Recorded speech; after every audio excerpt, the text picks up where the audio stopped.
اعوذ باللہ من الشیطان الرجیم بسم اللہ الرحمن الرحیم السلام علیکم ورحمۃ اللہ وبرکاتہ۔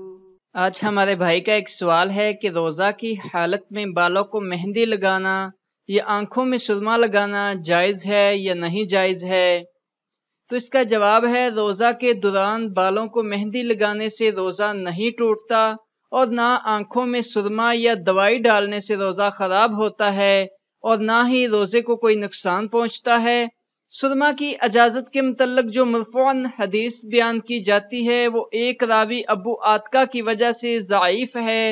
البتہ حضرت انس رضی اللہ تعالیٰ عنہ کو دوران روزہ سرما لگانے کا عمل صحیح سند سے ثابت ہے اور یہ ابو داؤد کتاب الصیام کی حدیث ہے۔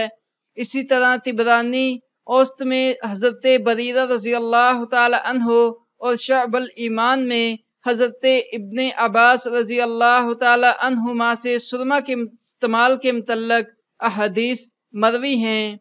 باقی اللہ تعالی ہم سب کو دین کے حکام سمجھنے اور ان پر عمل کرنے کی توفیق عطا فرمائے۔ جزاک اللہ۔